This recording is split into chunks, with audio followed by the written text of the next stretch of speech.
If February 9th night feels different to you, you're not imagining it. I need you to listen carefully because what I'm about to say is not meant to scare you. It's meant to wake you up. Some nights carry a weight you can't explain.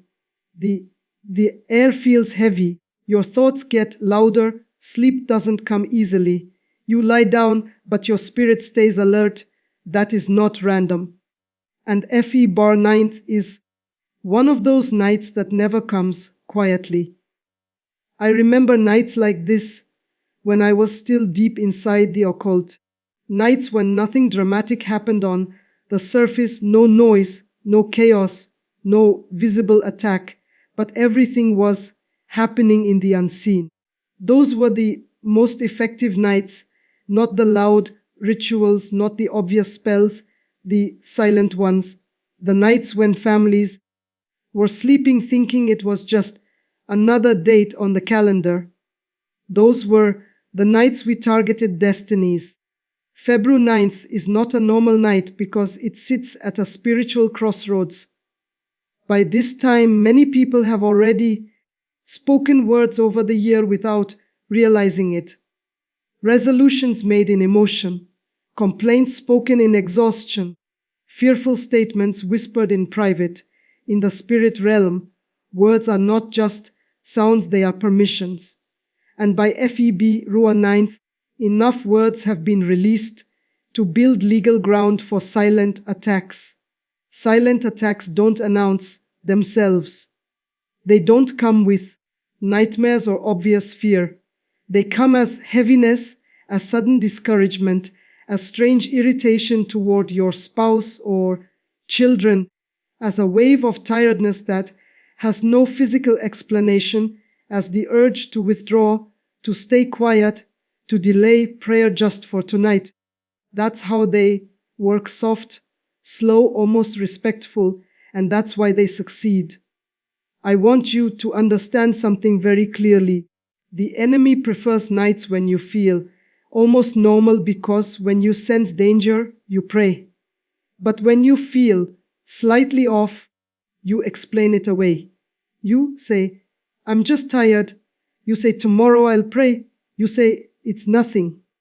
And in that space of delay, doors open on February 2005 night. The assignment is not always to destroy you instantly.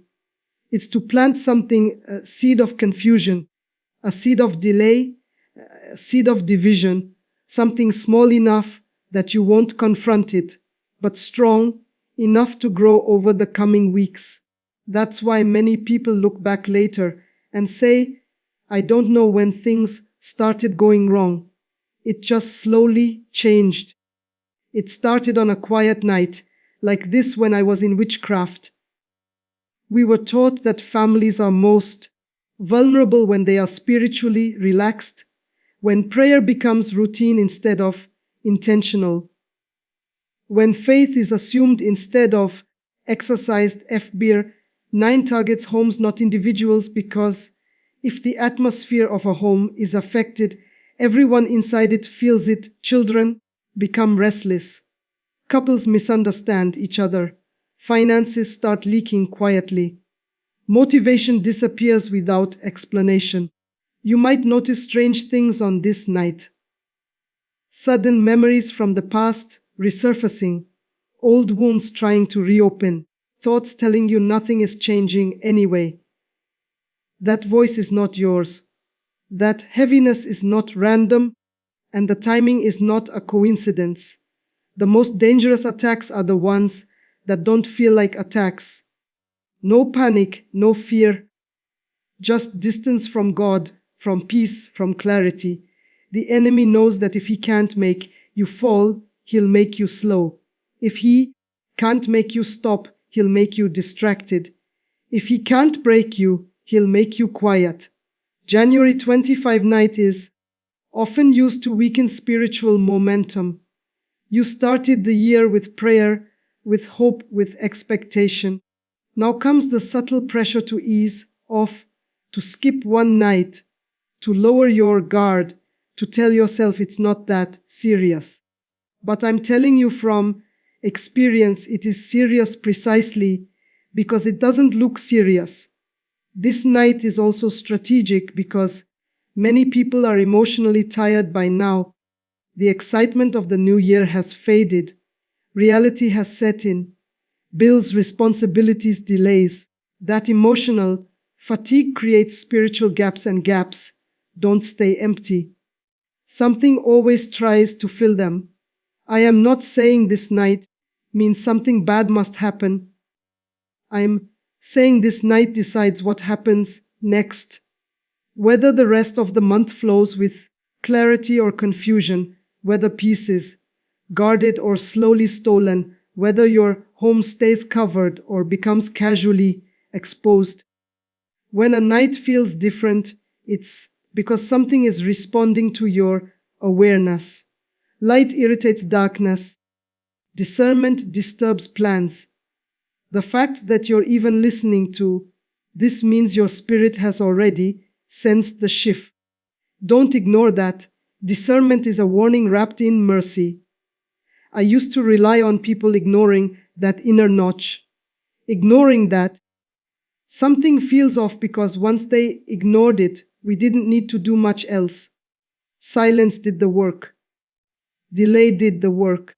Comfort did the work. February 9th night is quiet on purpose. No alarms, no obvious signs, just a test of alertness. Will you treat it like every other night, or will you recognize it as a checkpoint? Not a night to panic, but a night to be intentional. Now, listen closely, because this is where most people miss it. F.A. Bright doesn't attack what you see first. It targets what you rely on. It goes after foundations, not appearances. That's why people wake up the next morning and say nothing happened.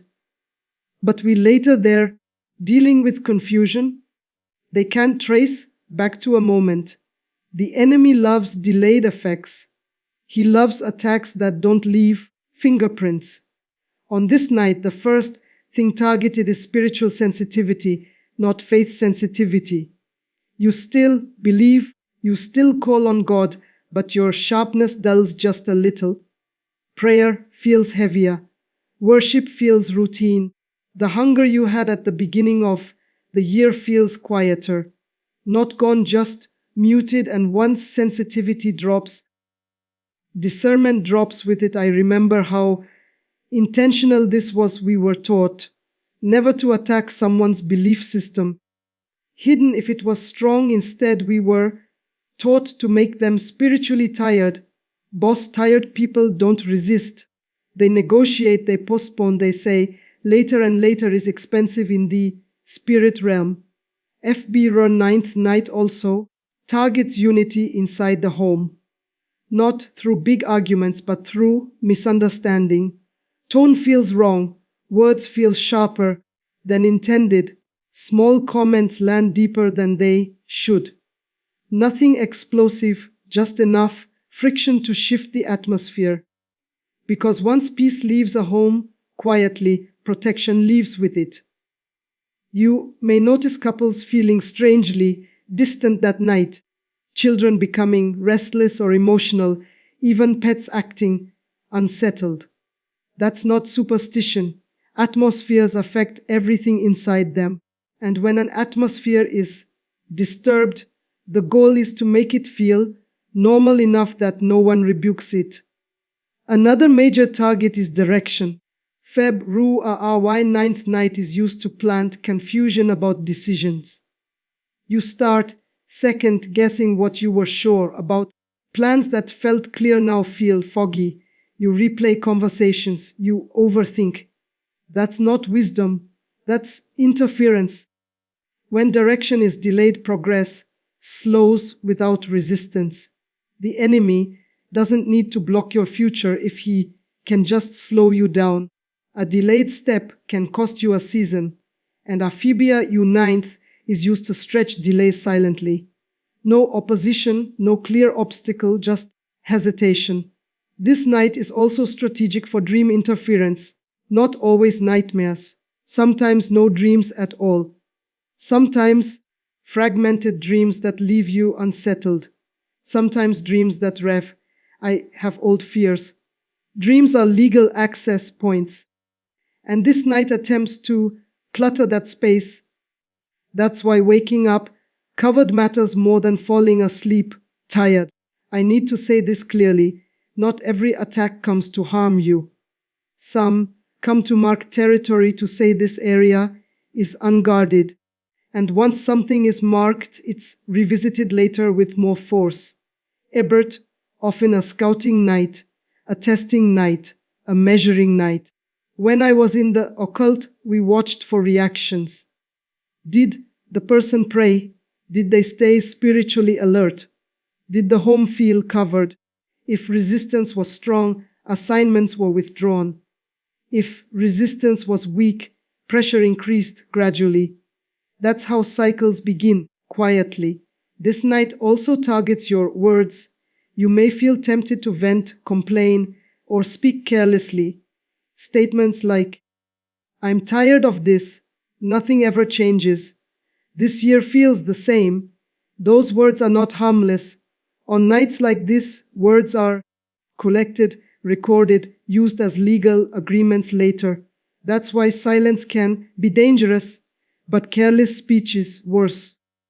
If you don't have strength to declare boldly, at least refuse to speak negatively. Neutral is safer than agreement with frustration. FEBR era ninth night is not about fear, it's about alertness. Fear panics, alertness observes. Fear reacts, alertness responds.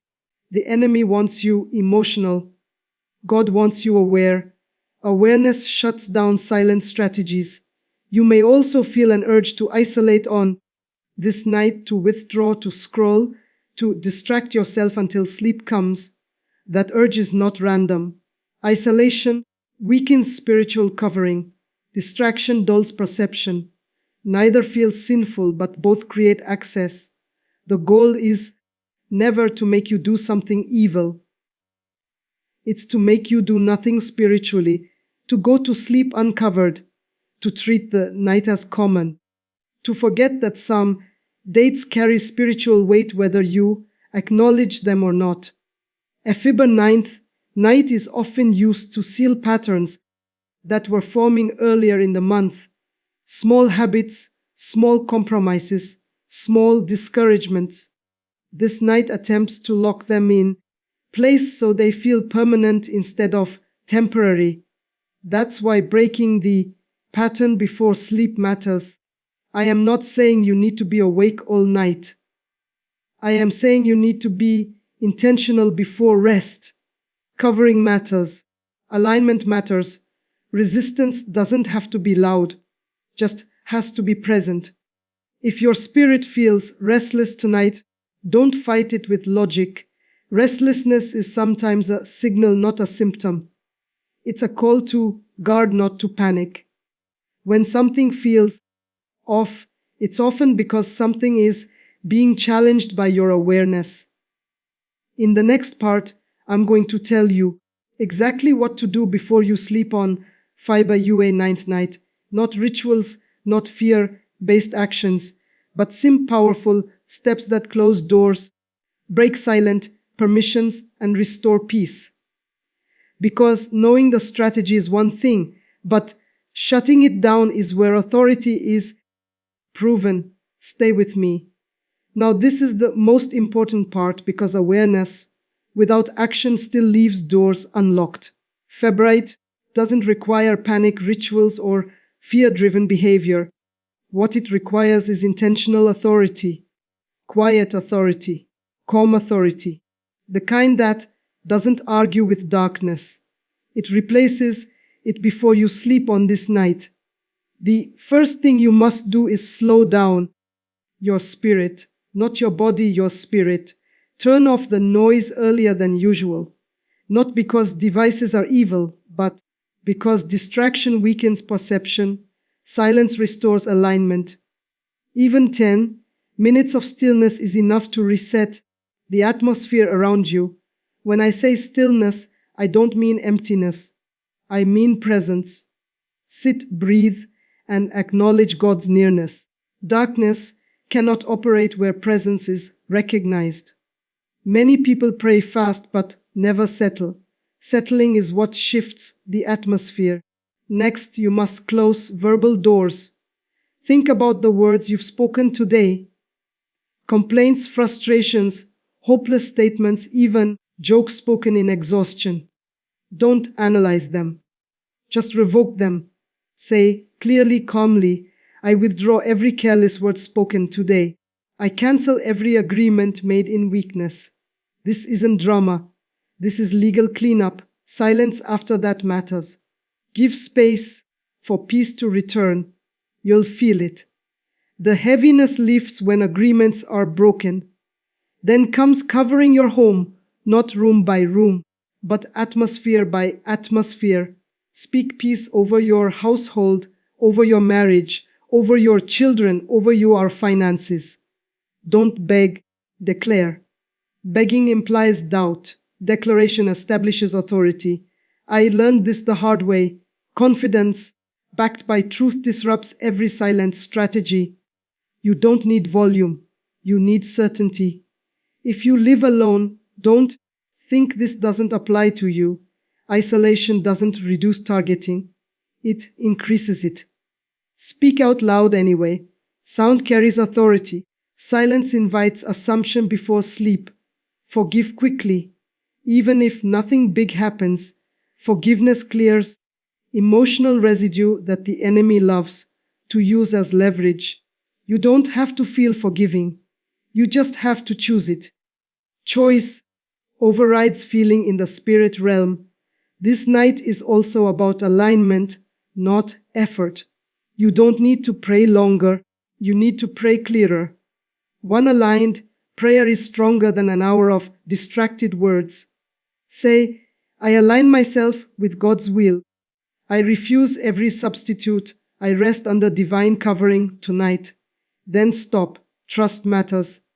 Now let me say something very important. Sleep is not weakness. Sleep is trust. But sleeping uncovered is vulnerability. So as you lie down and trust your rest, don't fall asleep scrolling. Fall asleep surrendered. The last voice you listen to matters. If you wake up during the night, don't panic. Panic feeds intrusion. Instead, speak one sentence of authority and return to rest. You don't need to stay awake to win. Authority doesn't require insomnia. If a bright losers. Power when it is treated intentionally but calmly. The enemy thrives on emotional extremes, fear or apathy. Authority lives in balance. I want you to understand something deeply. This night does not decide your destiny. It reveals your position. Are you passive or are you aware? Are you reactive or are you anchored? Darkness cannot override light, but it looks for places light assumed instead of exercised. If your home has felt heavy lately, tonight is a reset point. If your mind has been foggy, tonight is a clearing point. If discouragement has been hovering quietly, tonight is where it gets evicted. Not with force but with firmness. One of the biggest mistakes people make is thinking authority must feel intense. Real authority feels settled, calm, certain. When you feel peace returning, don't second guess it. Peace is not absence of battle. It's evidence of alignment. This night is also about sealing, not just resisting. Seal your year again. Seal your progress. Seal you are home. Say what God has started in me will not be interrupted. That statement alone shuts down many silent strategies. I've seen assignment fail simply because someone refused to treat a night as common. No fear, no drama, just awareness and authority. And when you wake up tomorrow, don't go searching for signs. Don't analyze your feelings. Just move forward. Obsession gives power. Confidence keeps it.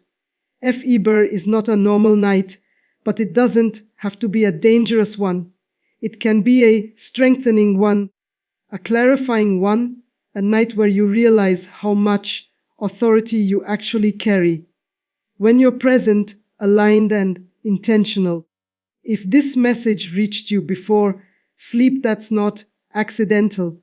Awareness arrived before interference could settle, that alone shifts outcomes. Rest tonight, not carelessly but confidently covered, alert, at peace. And when the morning comes, move forward, knowing that silent attacks lose power when they are seen, addressed, and replaced with truth. Stay alert but stay calm. Darkness hates calm authority.